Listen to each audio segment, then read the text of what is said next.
Okay, so just in the car, and one of the cool ways that I stay awake in the car is having random conversations with myself. So here's one for to share out. But I was just thinking, okay, so when I was little, because I'm hungry, okay, long story short, so I went and picked up some chili.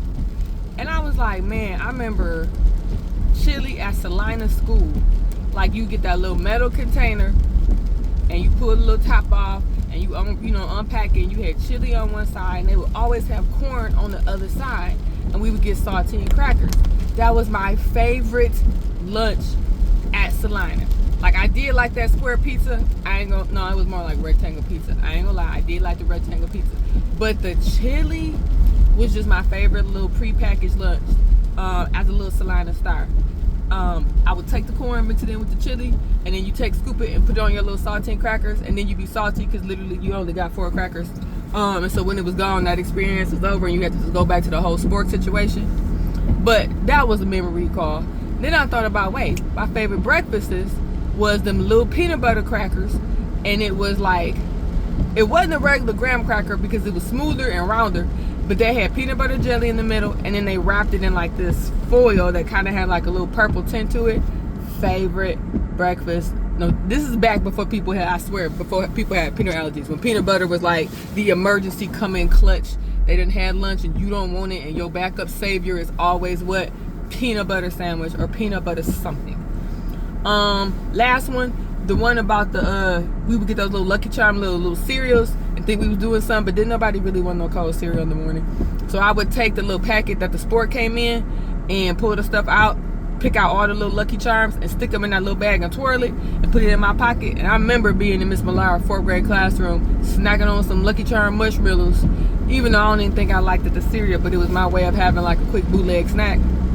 So then that took me to the memory of the kids who was real ballers was like prepared, and they would come to school with that little bag of Kool-Aid, and it wasn't even a Ziploc bag because we wasn't that fancy yet. We used little sandwich bags, and take your little pack of Kool-Aid, mix your sugar at home, like you really preparing for potluck at school, and then you come to school and the teachers wouldn't like you do it, so you had to figure out when you was gonna share your goods. So we out on the playground looking like, a little miniature practice of drug dealer. So, hey, you got some Kool-Aid? Yeah, I got some. You go in a little corner. Know your hands dirty because you outside at recess. And this is real recess, y'all. This back in the day recess. So, we talking about sandboxes. We talking about monkey bars. We talking about metal slides. We talking about that type where you actually play like jacks and play 4 square and you touching some type of... Your hands was gonna be dirty. I don't know what kind of recess kids do now. They come back clean. That ain't no. If you come back clean from recess, something ain't right. But anyway, so the person bite off the little bottom so it can tip, and then they pour it in somebody's hand, and everybody's like look at their hands, and then y'all sharing, and then you be like, ooh, and then you want to be like, dang, one day I'm gonna bring a bag of Kool-Aid and I'm gonna share. I'm gonna be a baller too. And then you always got caught because somebody will always have red. And then the teacher be like, what y'all been doing? Nothing. And your tongue be bright red, your hand be red, you couldn't get it off. It was like you knew you was caught and yet you just couldn't stop. And then eventually, I know I tried to be smart, but like, I ain't using red. I'm going to do lemonade. Because then they not going to see it on my mouth or my tongue. I'm going to be slick. It didn't save me from the germs of, you still eating out your hand. Because it ain't like you poured it into somebody's mouth. You literally poured the Kool-Aid into somebody's hand and then everybody licked their hands. And then what you do, wipe your hands on your pants and then go play. So I ain't gonna get into the conversation of school clothes versus play clothes, because at some point that faded out. But it was a point where you actually looked one way in school and it came home and I heard them take the school clothes off. Why? Ain't nobody, don't wash machine. Take them jokers off, and if they decent enough, they good for tomorrow. Because you don't wash no blue jeans on everyday, be for real. Or if we got to wear jeans. But take your little stuff off, and then what you do, you had that little sack of clothes that was your play clothes. You can get muddy, dirty, because once again, play back in the day literally meant play, which equated to half the time, if the weather was right, go outside.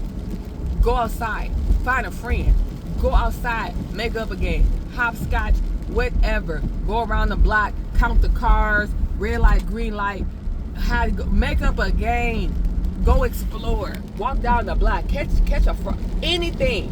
And you was most likely gonna be dirty because you're just outside playing. Why? Because it was not no actual structured activity It wasn't like, okay, here's the rules, here's how you.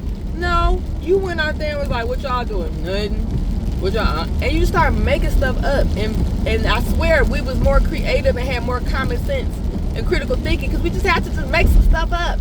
We was making up rules and games like, okay, so, now look, when that car come by, I'm gonna call that so-and-so, but the car that's mine. But if you can't call black cars, but if you see it, we just make stuff up. Why? Creative, I don't know, or out of necessity. But that was my flashback memory for today. And it all started with me literally going to Wendy's and getting some chili and realizing I'm looking for the word chili on the menu and I see everything but chili to the point where I just go old school. Do you still have chili? Yes. Okay. And I get my chili because right now with all this automated stuff, it's getting, and at my age, and I'm not even old, it's just easier to ask the people the questions than to look for it because I can't tell no more what anybody offer. I went to Taco Bell, they had the screen, and the girl didn't even say hello, welcome, hi, can I help you? She looked at me like, I know you see that screen, and I looked at her like, I know you see this person, like, man, be for real, like, I really got to go touch the screen and put the order in the machine. Or people asking me, do you have an app? No, I have an appetite. That's why I came to a fast food restaurant. I don't need an app. I need food. Do we not understand the exchange that's actually happening right now? I don't know what generation you are. I don't know if I'm the X or Y. All I know is I came for food.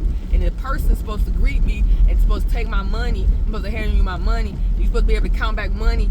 And then I'm supposed to get change. And you hand me my change and my receipt. And you say, like, thank you for coming. Even if you don't feel it. That's because, yeah. All right, so this is that rant. Love y'all. Bye.